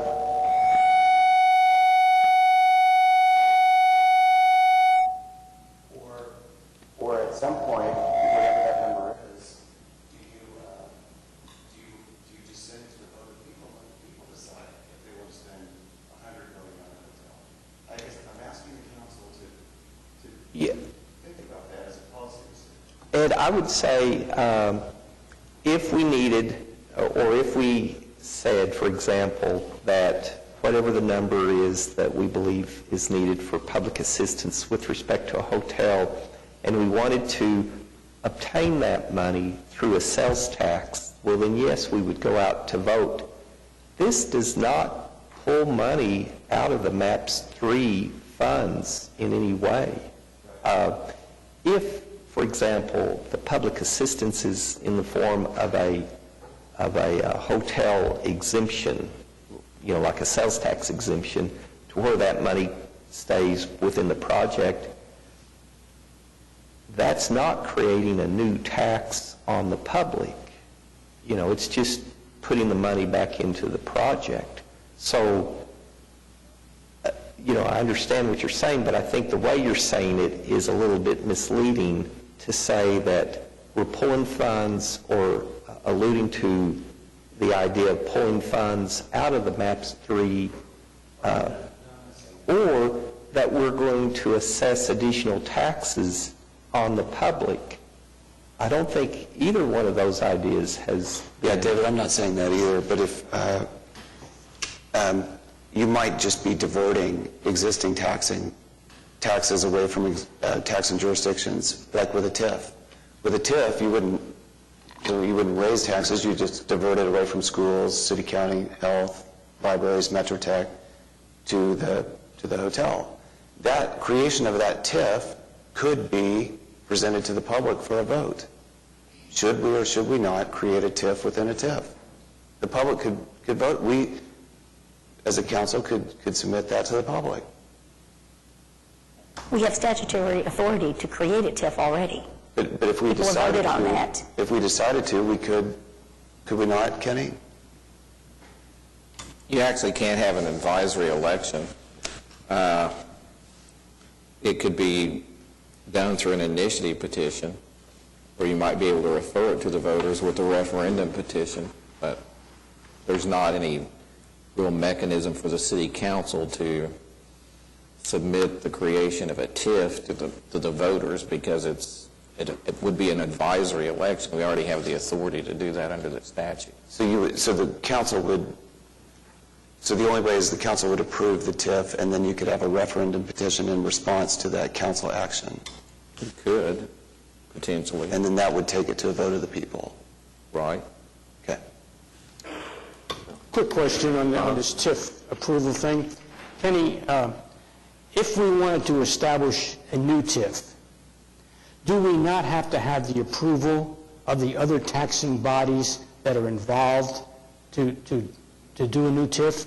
They have to be members of the committee, the other taxing jurisdictions, and they get to make a recommendation, and depending on what the recommendation is, you might need a higher vote to actually approve it. I'm not sure specifically what the vote is, but they don't have to directly vote for it and approve. But they have to. They do get to look at the TIF and say, we think it's a good idea or we think it's a bad idea. Right. Thank you. All right. James? And Kenny, could I ask a quick question? What does it cost the taxpayers to run an election? Francis probably knows that better than I do, a special election. A citywide election would be about $150,000. The question about whether the other taxing entities, they don't have a say in it. Because it doesn't matter what they say, we can do it anyway. Up until this time, most of them didn't even know that they did or didn't. In fact, the school board hired a specialist to come in and tell them about TIFs, and the guy said, oh yeah, you have to approve it. A week later he finds out, oh no, they don't have to approve it. They don't have. That's not so that they have. They may have the bully pulpit, but they don't have a vote.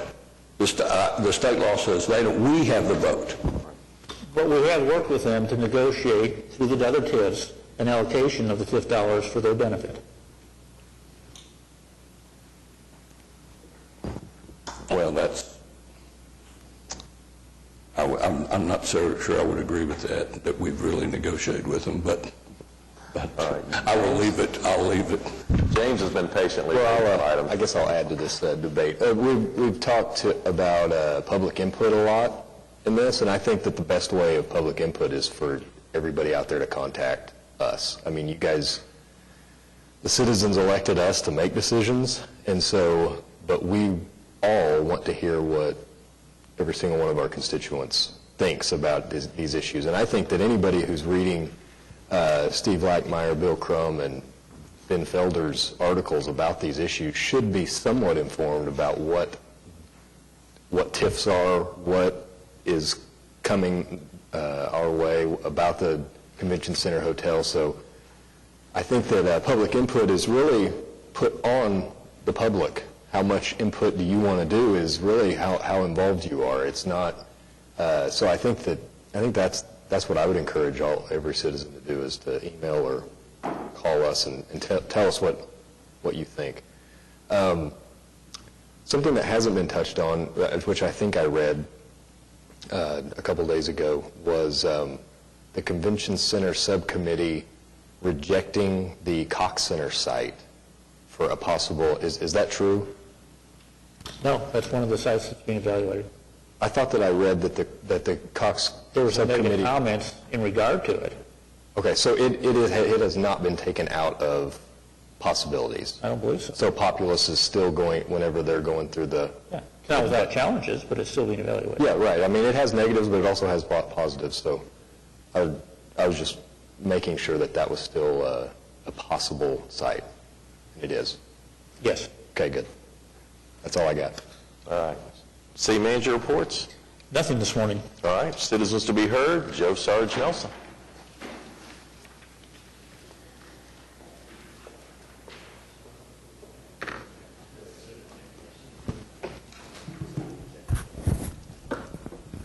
Good morning, council, mayor, everybody.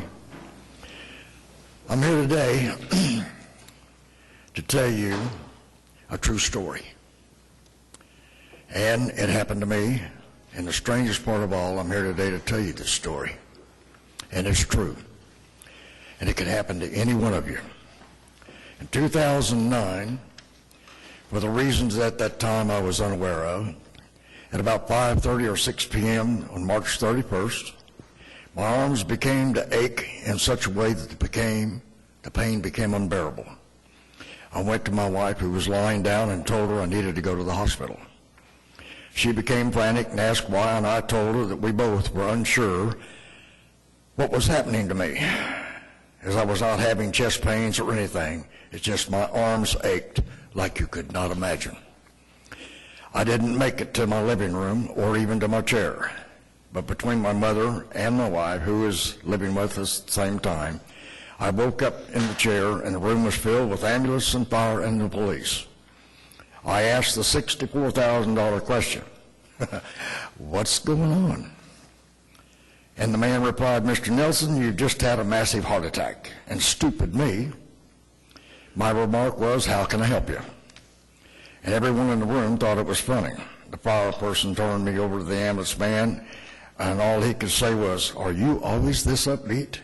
I said, yes. And we continued to work on me, and they told me they were taking me for a ride. I didn't mind the sirens, and I said no, so they placed me on a gurney, rolled me out to outside, and it just slightly had begun to rain. And they got me inside, and away we went. I found out later that I had died 3 times in that ambulance, and twice in the emergency room in room 15, and the last time was when they cut me open and placed the stent in my heart. When I came to in room 3015 at Baptist Hospital and I saw my wife, I asked her how I looked, and she told me. She said when she saw me for the first time, I reminded her of that movie Coma. And she said, with all those wires and stuff. But other than that, I looked just fine. Now to the real story and the reason I'm here to tell you about. I was awakened from a sound sleep for whatever reason and was unable to go back to sleep. I went up to my living room chair and flipped on the television, and usually at 3 a.m. in the morning, there's nothing much going on. I managed to get some coffee, and the movie was coming to an end, was premiering the next one called Backdraft. I got comfortable, and it had a few stars in it I enjoy, like Kurt Russell, which most of you probably already know. And it was showing these guys were finishing up at a firefighting scene in a small warehouse fire. And while cleaning up at the scene, there were a few harsh words being spoke by Kurt Russell to one of the firefighters. And it appeared to be showdown time. The commercial broke in, and the scene returned when the guys were at the fire station. The polite rumble still was going on, and just the rest was just talk. Not being where you are supposed to be during a real fire. But the scene died down a bit in the crux of all that verbal blasting. Lives were at stake, not just the building. Lives, that's right. Firefighters' lives. Then the mood swing went silent for someone and everyone else that was at that scene. It began to show the crews at work cleaning and checking their equipment right then and there at the station. That's what every firefighter does for real before he sits down, eats, or does anything else. And that's what's done every call. And after being ready for that next call, not knowing when it'll come, but knowing that in fact it will come. And being ready is one of the major vital elements of saving lives, property, and equipment, no matter of what kind, and in that precise order. Regardless of who it is, as the movie moved along, the scene picked up the pace. I do assure you it was a hard and tear-jerking lesson that fire or police or ambulance do not wish to repeat. At that time, but it does sometimes. The boys were on the second and third floor of the warehouse fire building, just like many we have right down here in the downtown area and other areas of Oklahoma City, and especially in the Bricktown and downtown area. But the action in the scene now picked up, showing that 2 or 3 firefighters on the second floor fighting and looking for the hidden pockets of compressed flames ready to explode upon finding the slightest crack or opening. But when it did come, the firefighters were blown all over the place. I jumped clean out of my chair. It's strange on how you get all caught up in a movie, and I saw the flaws as they came. I was supposed to react the way I did. I gripped and griped and cursed the scene, and those I thought was acting stupid in it. Well, it's just the way it was, just a movie. I became involved while trying to help those who were fighting for their lives and others as well, and watching the flames as they soar and rolled across the ceilings of the floor, which were the floors the firefighters above were standing on, and the room became engulfed in flames and the floors gave way. Then hearing the screams and watching those men and women go crashing through the floor to the floor next to them and the debris falling with them. I became a little sick at my stomach at that time, watching the firefighters scrambling to save themselves and their other brothers and sisters in peril. I got up and went to get a drink of water, and the truth is I really got nauseated. Just sitting in the chair, getting emotionally involved with the movie. The lives lost in that scene was the real-life brother of a co-firefighter and the battalion chief, Kurt Russell, who had just the day before verbally fought with his brother and the others who had just perished. Who he felt who had a real mistake at the previous fire, only these were minor mistakes. But to him, mistakes at any fire can prove fatal and lethal. And this time it was. There were no mistakes at this one. Everyone was doing exactly what each are trained to do. But training, even as good and as hard as it is, still does not stop a disaster, even when the choice of what you do has been made. I seemed to suffer right along with Kurt. Soon he laid down his helmet, unbuttoned his fire coat, and simply went out and got into his car, drove straight home. It showed his car pulling into his dry, cheeks tear-streaked, suddenly opened the door and fell to the running board and just sat there staring. Then a woman's voice rang out from behind him. It showed his face of a woman, and slowly her face gave to the impression that she somehow already knew. I quickly placed her hand over her face to hide the tears in her eyes. Kirk rose up slowly and began walking toward her, placed his hand on her shoulder, still crying and saying that he had tried to save him. But it happened so fast. He was there, and then suddenly he wasn't. And while still crying and talking at the same time, my only brother, I couldn't even save him. Kurt showed up at the station the following day in full dress uniform, and the rest of you folks already know that the movie does show very clearly firefighters, the police, ambulance, and others were at the funeral, and the movie came to an end. I got up then and went to my typewriter and wrote what is called the Oklahoma City Fire Station, located at Northwest 5th Street here in Oklahoma City, and its museum. 2 large plaques given to the fire department chief at the time, Alan Benson, former county commissioner, was presented by Jim Roth and myself, simply named the Badge of Courage. Given gratefully and honorably to those men and women who do in fact fight these battles in multiple daily ways. The bottom line is fact. Inside that uniform are people. They risk it all for us every day. Thank you for having me. Thanks, Joe. And we're adjourned.